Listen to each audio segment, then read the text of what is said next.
Pessoal, vamos falar sobre a situação na Ucrânia. Hoje, dia 9 de fevereiro, são 8 horas da manhã aqui no Rio de Janeiro, 1 hora da tarde lá em Kiev, no momento que eu gravo esse vídeo. O Zelensky ontem foi até a Inglaterra, para ter um encontro lá com os líderes ingleses, falou em Westminster para todas as casas lá do parlamento inglês, foi muito bem aplaudido e coisa e tal. O discurso dele, ele agradeceu toda a ajuda da Inglaterra e pediu aviões. E parece que vai conseguir, tá? A dica que ficou ali, não há ainda nenhuma confirmação formal, mas tudo indica que vai conseguir. Depois ele passou por Paris e teve um encontro com o Macron e com o Olaf Scholz, o premier da Alemanha, né? Então eles conversaram também lá sobre várias coisas e, de novo, ele fez um discurso pedindo aviões. Acho que essa é a próxima linha agora que a Ucrânia precisa, é realmente aviões, né?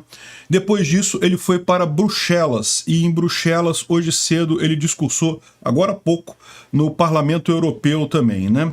Em todos os lugares em que passou, o Zelensky foi tratado como um superstar, como um cara, assim, extremamente bem recebido e coisa e tal. Isso é muito positivo para a Ucrânia. No final das contas, isso reverte em apoio para o esforço de guerra da Ucrânia, o que é muito bom, né? E principalmente agora, porque o Instituto para Estudo da Guerra decretou que, de fato, tudo indica que começou a tal ofensiva russa, que todo mundo estava falando que começaria em algum momento agora de fevereiro. Segundo a visão do ISW, começou de fato agora aqui em Luhansk essa ofensiva. Mas, pelo menos nesse primeiro dia, segundo eles, não foi algo nada tão impressionante assim. Conseguiram pouco avanço, algo similar ao que aconteceu algumas semanas atrás aqui em Orihyiv, em Zaporizhia. Vocês lembram quando os russos tentaram uma ofensiva ali? Não foram a lugar nenhum, não conseguiram nem sair do lugar, né? Mas pode ser que eles estejam só começando essa ofensiva, ainda estão ganhando tempo, né? Estão ganhando ainda força e coisa e tal. Vamos ver o que acontece ali, né? Os ucranianos atingiram grandes grupamentos de tropas russas em Berdyansk, foram 4 grandes explosões na cidade, e também aqui em Donetsk, também uma grande explosão em Donetsk, onde tinha tropas russas ali.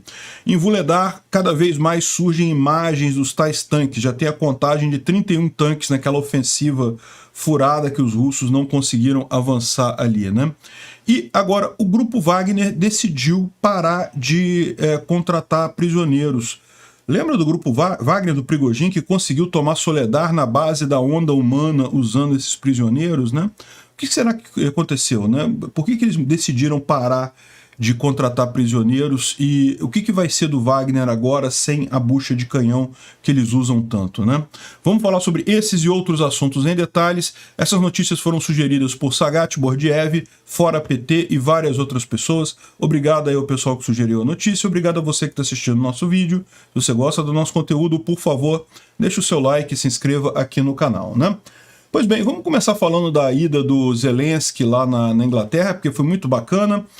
Ele foi muito bem recebido, coisa de rockstar mesmo, impressionante aqui lá em Westminster.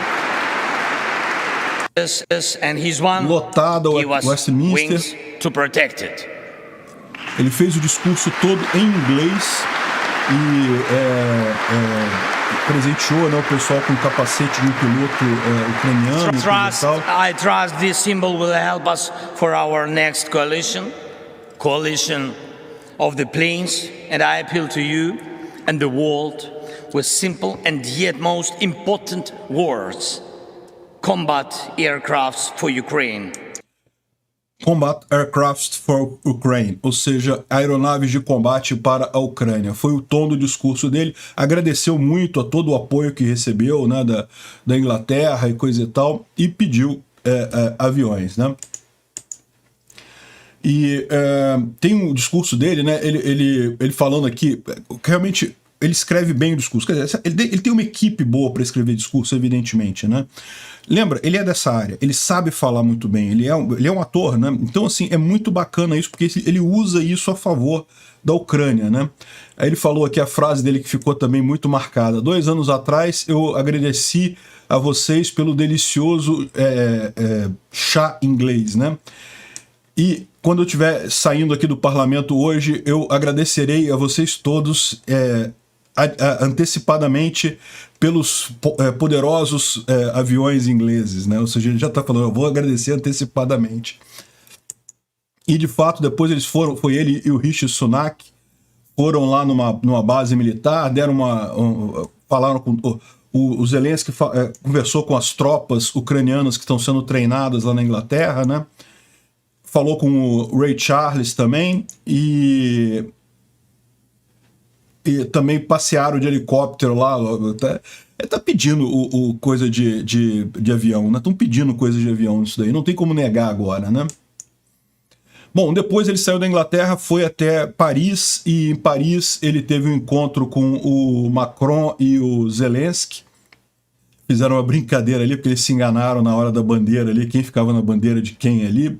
Mas, de novo, foi um discurso que fizeram ali, né, combinado e coisa e tal, pedindo aviões também, o Zelensky pedindo os aviões, né? Enfim, e dali ele foi para Bruxelas. Bruxelas, ele chegou hoje cedo lá em Bruxelas, foi com o próprio Macron no avião, num Boeing da presidência lá da França, chegou lá em Bruxelas, e daí falou agora há pouco lá no parlamento. Esse aqui é o Zelensky chegando pessoalmente pela primeira vez, né, depois do início da guerra, no Parlamento Europeu, também muito aplaudido por todo mundo, e discursou também falando sobre a importância dessa guerra, por que é importante a vitória da Ucrânia, né? Aqui um breve resumo do que ele falou aqui, que a Europa está hoje ameaçada por um ditador com uma quantidade enorme de armas, e armas de outras ditaduras como o Irã. Nossa vitória pode garantir a preservação de valores comuns europeus. Para o Kremlin, todos os 140 milhões de cidadãos russos são apenas corpos para carregarem armas, né? Ou seja, foi realmente um discurso muito bacana, mais um discurso muito bacana, e a gente imagina que essa tour do Zelensky pela Europa vai acabar rendendo muitas armas lá para a Ucrânia. É lógico, o agradecimento àquele pacote anterior em que estão indo os tanques e vários outros armamentos, e certamente já uma preparação para os aviões que devem estar chegando muito em breve, né? Então, mais uma vez, o Zelensky mostrando o valor que ele tem como presidente da Ucrânia. Ele não é um líder militar, ele não vai batalhar, não vai decidir tropa que vai para que lado, isso ele tem os generais dele para fazer. O papel dele é exatamente esse, ser um diplomata, ser alguém que traz apoio para o país, né? E isso ele faz muito bem. Bom, de ontem para hoje houve 4 grandes explosões em Berdiansk. Lembra, ontem a gente falou que houve grandes explosões, 5 grandes explosões aqui em Mariupol, justamente porque os russos estavam usando Mariupol para agrupamento de tropas e preparação da tal ofensiva deles. Só que Berdiansk, eles também estão usando Berdiansk para isso. São os 2 grandes portos que existem aqui no Mar de Azov, no território ucraniano, né? É o porto de Berdiansk e o porto de Mariupol. Então, aqui também tinha muita coisa, e hoje houveram de novo 4 grandes explosões. E aí é aquela dúvida que eu falo para vocês. Berdiansk está bem no limite do HIMARS. Assim, em tese, se os ucranianos conseguirem botar um HIMARS bem aqui na fronteira, aqui na linha de frente, eles conseguem talvez atingir Berdiansk. Mas é meio arriscado botar HIMARS muito perto da fronteira. Então, nesse sentido, é difícil atingir a cidade. O que pode ter sido? Pode ter sido sabotagem, né? Pode ter sido grupo de sabotagem interno, pode ter sido drone, pode ter sido alguma outra coisa. O que está reportado, a gente não tem as imagens do que aconteceu, apenas o reporte aqui dos canais ucranianos que houve essas explosões em Berdiansk hoje. E aqui tem um outro canal falando que explodiram um centro de treinamento que estava cheio de mobiks lá, de mobilizados russos, né? Explosões muito fortes ouvidas em toda a área da cidade ocupada. Aqui é um outro relato independente aqui do que aconteceu lá em Berdiansk, de ontem para hoje isso. E isso daqui foi em Donetsk. Donetsk, essa grande cidade aqui, que também é usada como uma grande base pelos russos, né? Lembrando, Donetsk era uma cidade muito grande, mas hoje em dia não tem mais quase ninguém aqui, depois que foi ocupada ainda em 2014 pelos russos. Então virou basicamente um deserto essa cidade aqui, e tem sido muito usada pelas tropas russas aqui como forma de suprimento aqui, a linha de frente, né? E o que foi atingido aqui foi um hotel antigo, um hotel e um cinema do lado antigos que estavam sendo usados como base russa ali na região, né? no distrito de Leninsky, o prédio do antigo cinema Stol recebeu muitos danos e coisa e tal. Enfim, mais um ataque ucraniano ali. No total foram, ao longo dessa noite, foram 7 concentrações de tropas e áreas de munição das forças russas que foram atingidas aí por ataques ucranianos, né?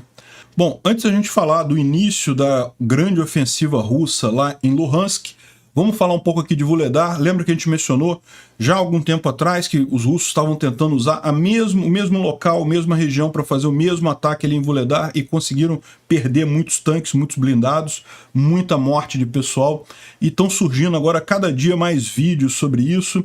Eu não posso tocar esses vídeos aqui porque o YouTube não gosta, mas esse daqui é um grupamento de um tanque aqui na frente e 3 BMPs aqui, que são blindados de transporte de pessoal acompanhando o tanque, e o tanque é atingido por artilharia, e daí os BMPs tentam recuar, aí um deles recua fora do traçado da trilha aqui, acaba sendo atingido por uma mina, e o outro também sai fora e explode mais adiante. Ou seja, só aqui pelo menos 3 blindados russos foram perdidos nessa coisa. Aqui no final você vê os soldados todos indo embora, abandonando os tanques aqui, os que sobreviveram, evidentemente, abandonando os tanques aqui, né?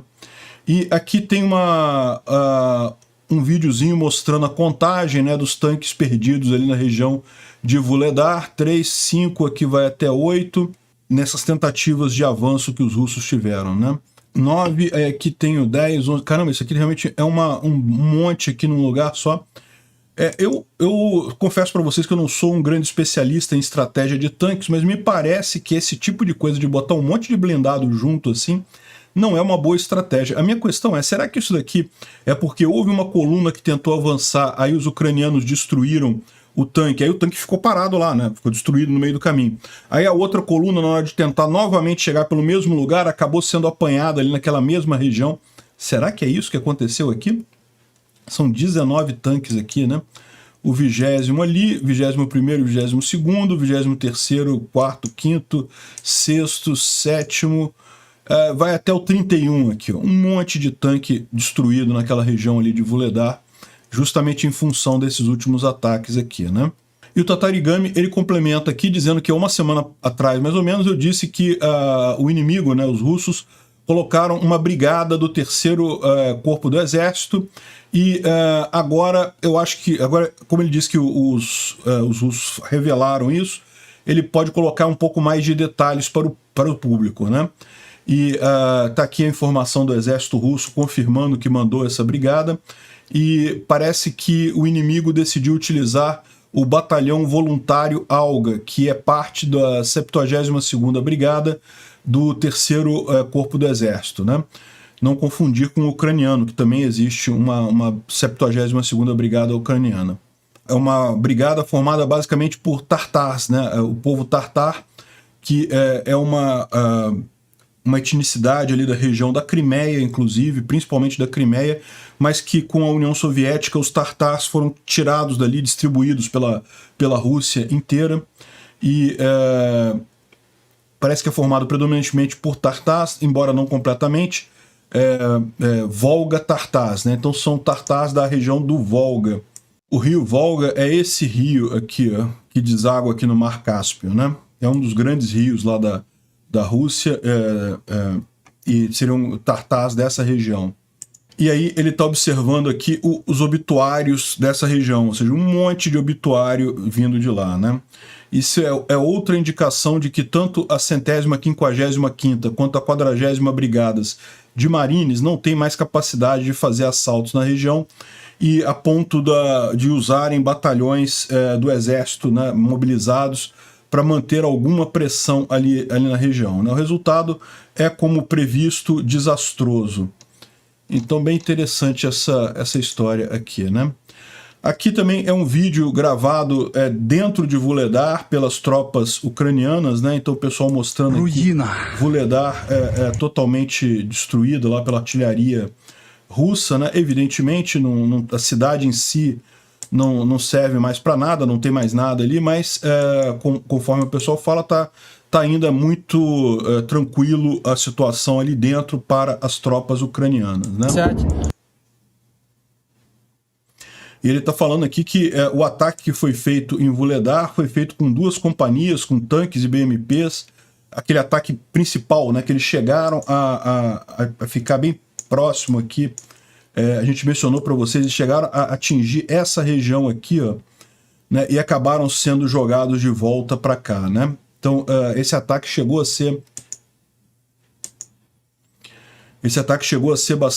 bastante forte com tanques T-80 e coisa e tal, mas foi totalmente repelido.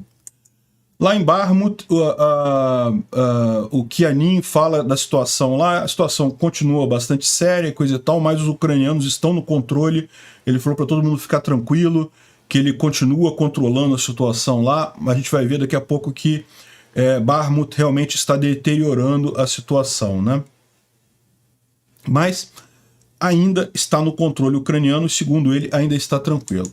A grande novidade, realmente, é, como eu falei, na região de Kreminna, né? Na região de Kreminna, a gente sabe que já há algum tempo os russos têm expandido as ações ofensivas aqui. A gente já falou isso há algum tempo, que eles já mudaram de defesa para ataque há algum tempo. A questão toda é que, segundo o Instituto para Estudo da Guerra, nesse momento eles já comprometeram boa parte das principais tropas deles aqui na linha de frente, o que indica que isso já é o avanço, a tal ofensiva principal russa que está sendo prometida, né? Só que não conseguiram avançar muita coisa não, né? Ou seja, eles estão avançando aqui, tentaram avançar em vários pontos aqui, mas não teve nenhum grande avanço que eles conseguiram ontem. Ao contrário, os ucranianos conseguiram pegar um monte de prisioneiros, né, muito mobilizados e coisa e tal. Então, conseguiram um monte de prisioneiros de guerra ali em Kreminna. E também a visão da tentativa russa não parece ser algo muito forte, não. Aonde eles tentaram avançar ali em Dibrova, aqui nessa região aqui da floresta, né? Dibrova é é um pequeno vilarejo aqui, né? Onde eles tentaram avançar aqui em Dibrova, Kuzmini, não fizeram muito sucesso, não. Foram rapidamente destruídos pelos ucranianos, né? E também de presente o primeiro BMP-T, que é o famoso Terminator, foi destruído próximo a Kreminna. Esse é um BMP mais poderoso aí, né? O BMP é um blindado de ajuda, de apoio à infantaria, né? Então é um IFV muito forte dos russos, é muito moderno, cheio de recursos e coisa e tal. Os russos não têm muitos deles, se não me engano uns 30 no máximo, e esse é o primeiro que foi destruído agora nessa região de Kreminna. Tá as imagens dele aqui, né? E o próprio Igor Girkin, ele tem feito algumas críticas aqui, dizendo que a situação lá em Vuhledar até Svatov, apesar de mais gritos de vitória na propaganda da internet, a situação não mudou significativamente nos últimos 2 dias, né? Algum avanço tem sido feito em Bakhmut.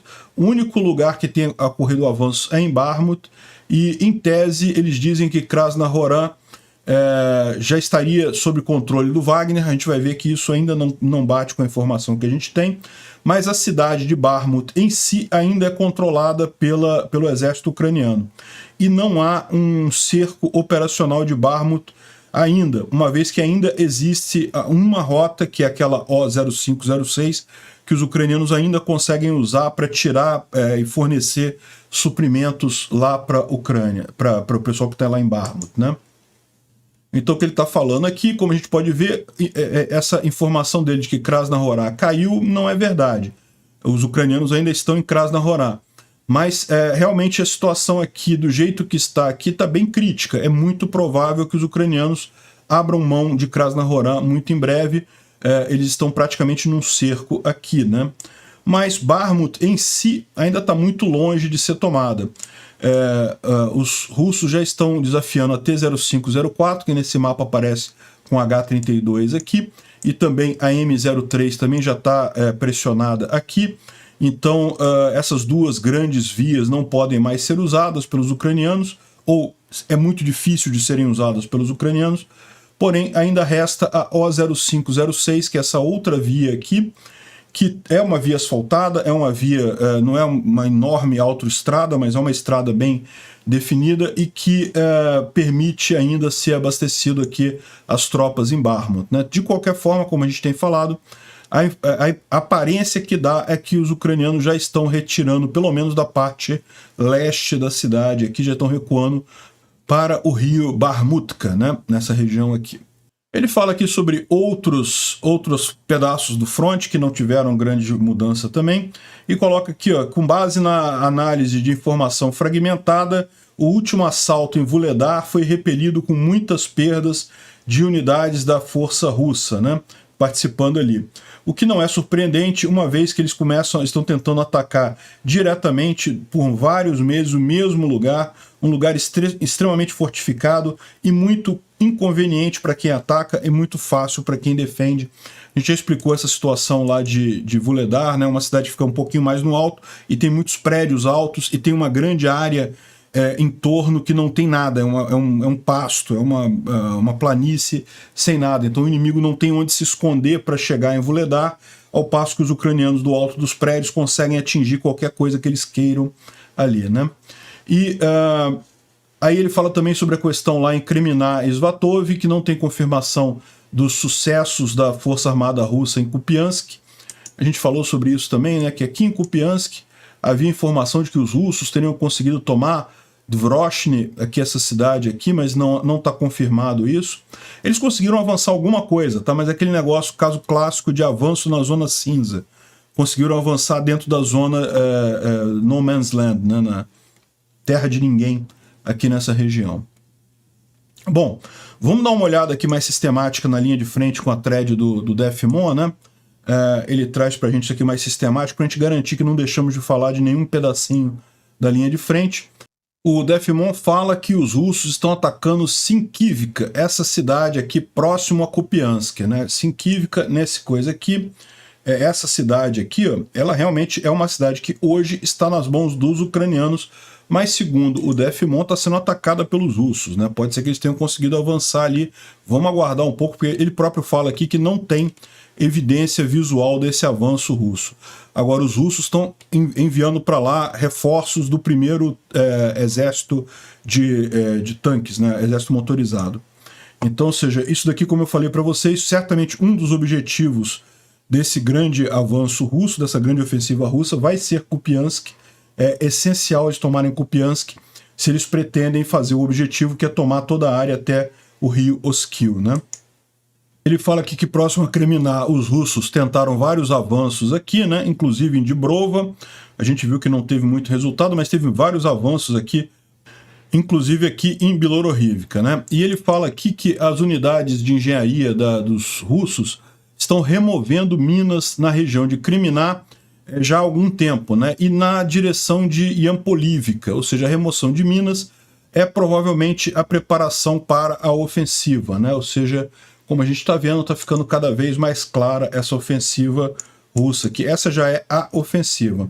Então, Yampolivka fica aqui nessa região, os russos estão aqui em Kreminá, tudo isso daqui é terra de ninguém, né? Então eles estão removendo as minas aqui, provavelmente preparando para uma grande ofensiva nessa direção, em direção a Yampolivka.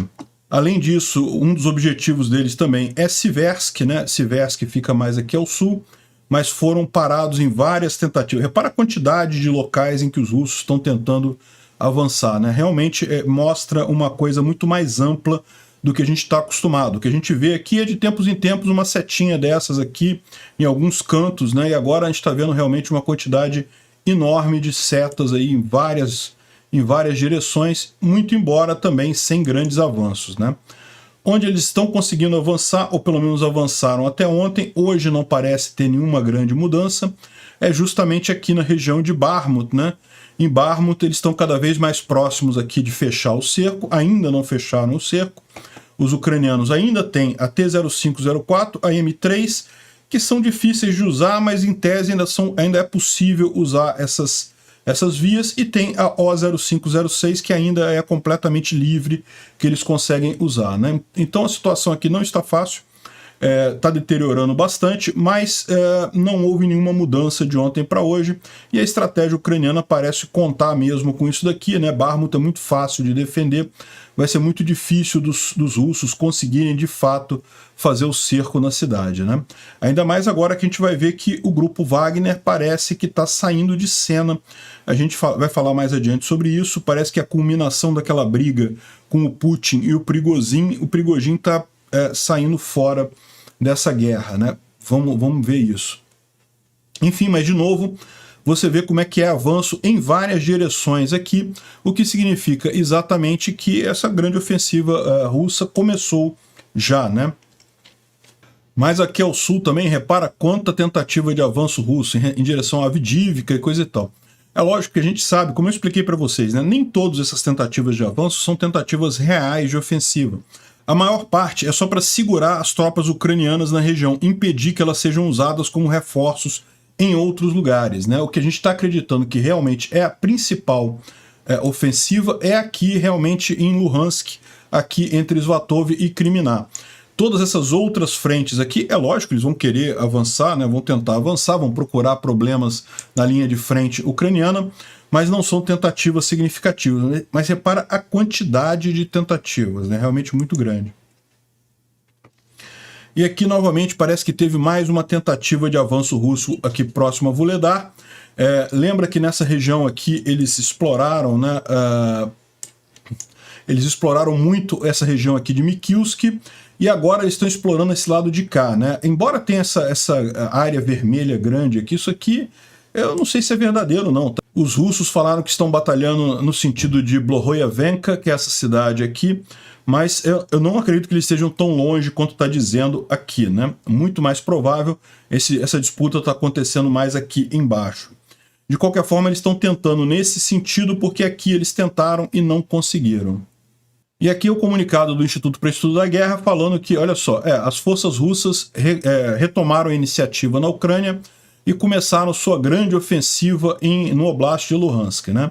Ou seja, essa grande ofensiva que o pessoal vem falando há tanto tempo aí, é lógico, como eu expliquei, ninguém vai falar assim, oficialmente começamos agora, não é isso?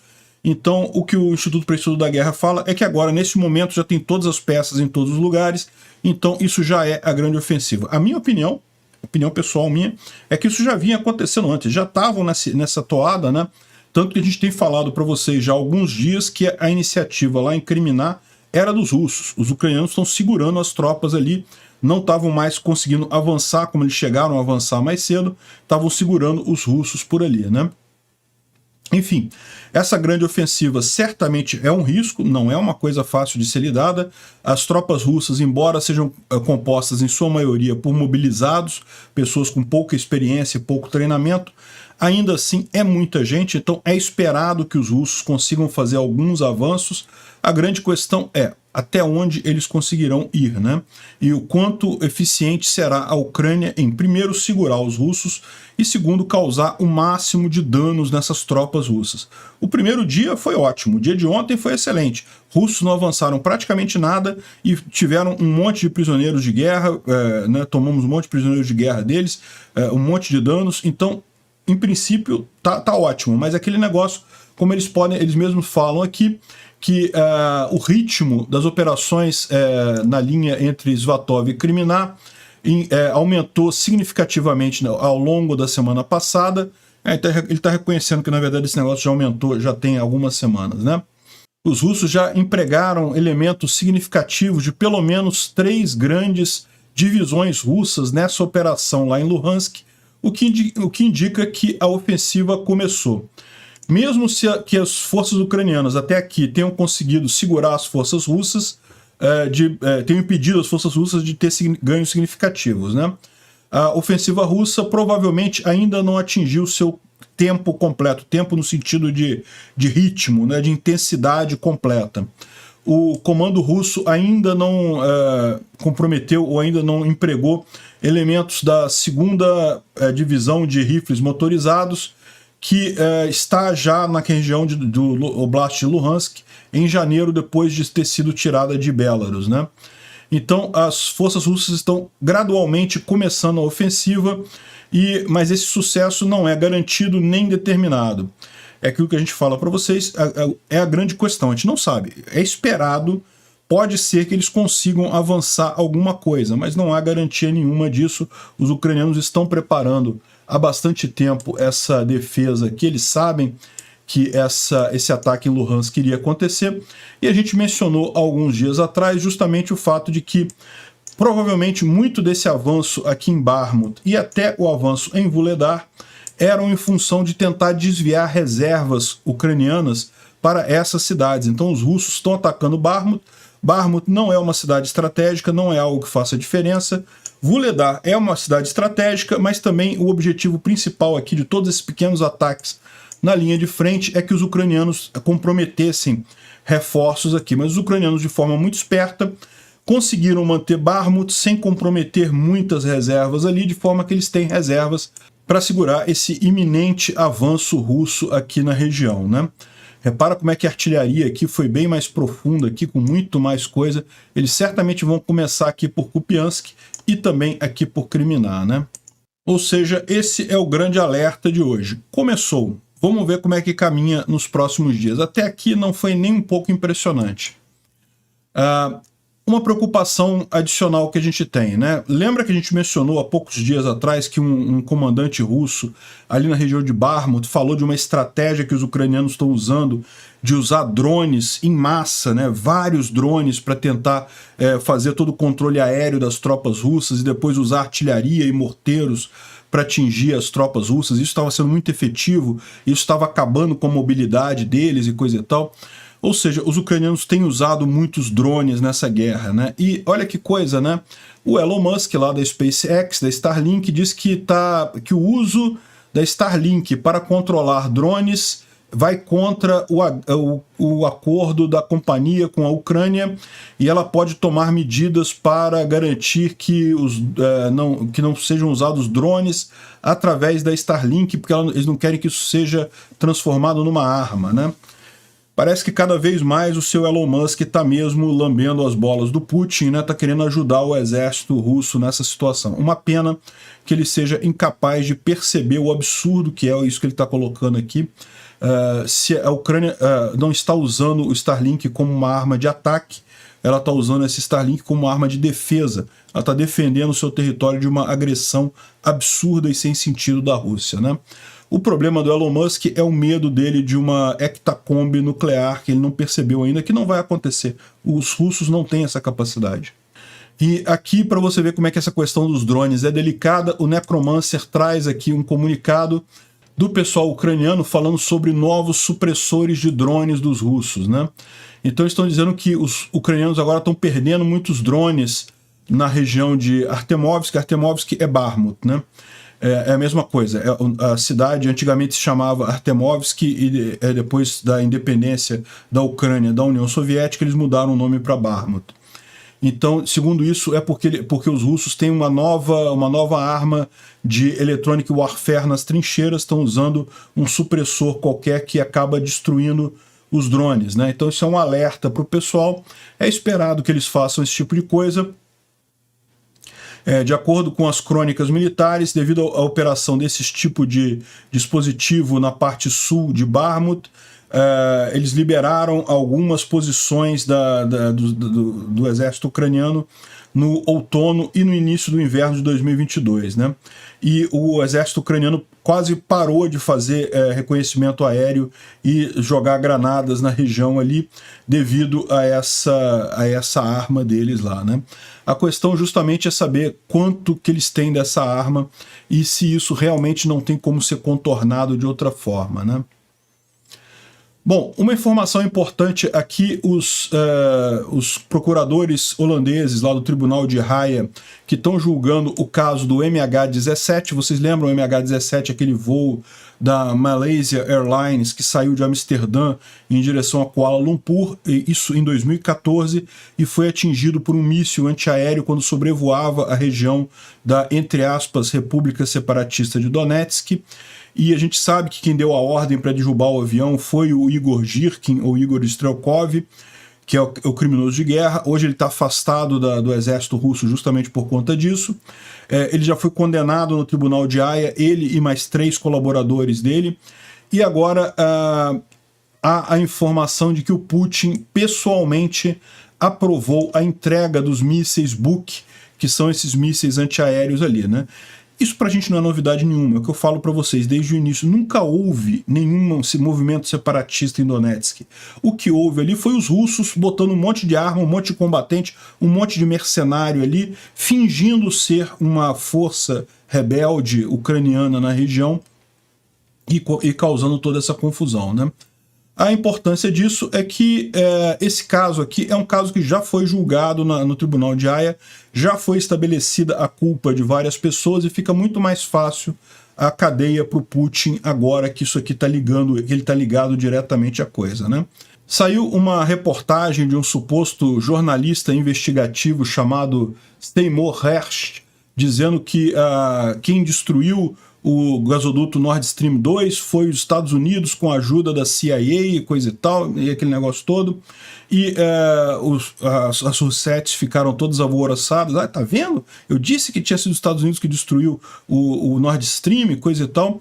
Mas, olha só, não tem nada confirmado. Esse cara é um pateta que já criou toda uma teoria de conspiração em cima de Osama Bin Laden e coisa e tal, que ele apresentou como fato, e depois foi tudo desmentido dele. Então, o cara é um jornalista investigativo, mas não é dos melhores. E muito provavelmente essa história agora, novamente, é mentira também dele, né? Embora, deixando muito clara a coisa, se foi isso, se foi os Estados Unidos que fez isso, é perfeitamente válido. A Rússia está agredindo todo mundo, tem que ser contida a qualquer custo. Qualquer ação agressiva contra a Rússia vale nesse momento. A Rússia que começou a agressão, qualquer violência agora é defensiva, né? Mas mesmo assim, eu ainda acho que foi a Rússia que causou a explosão do Nord Stream. É o que faz sentido nesse contexto, né? Bom, uma novidade bastante curiosa, o Prigozhin fez um comunicado oficial dizendo que o recrutamento de prisioneiros de guerra pelo Wagner foi completamente parado.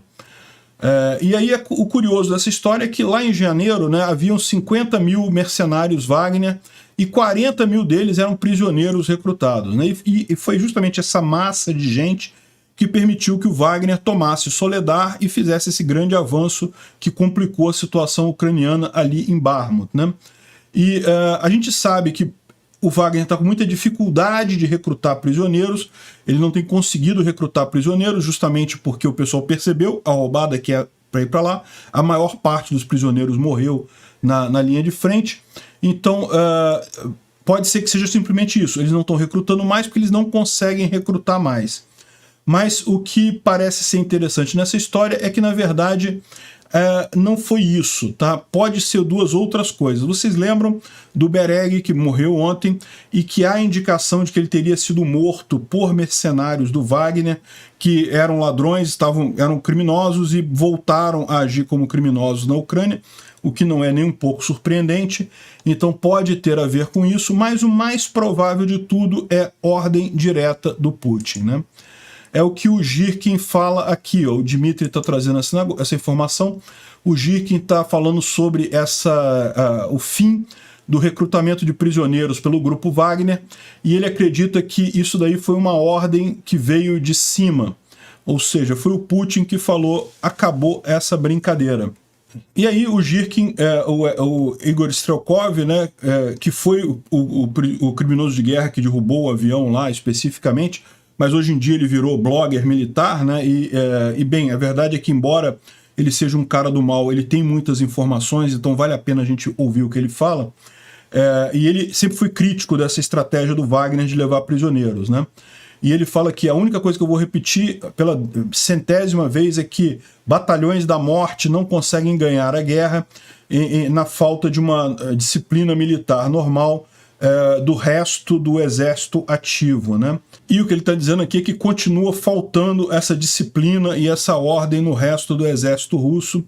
Então talvez esses prisioneiros do Wagner tenham cumprido a tarefa deles de tomar Soledar, mas além disso, nada, né? Não vai ser algo que ajude os russos.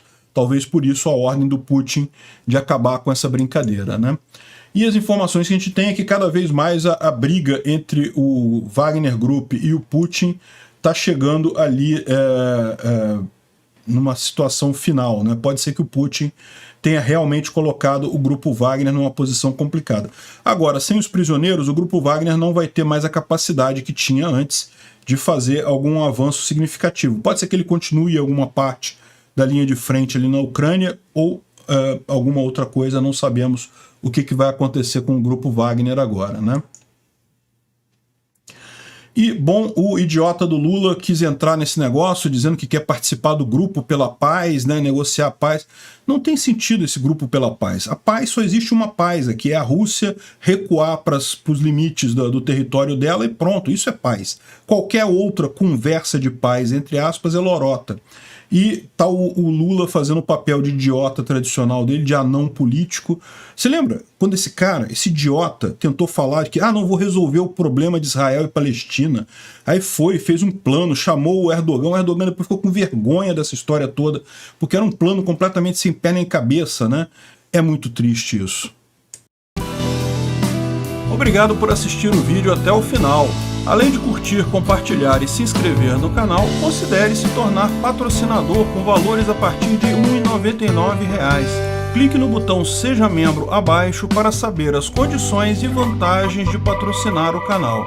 Mais informações sobre o nosso projeto, visite nossos sites indicados na tela.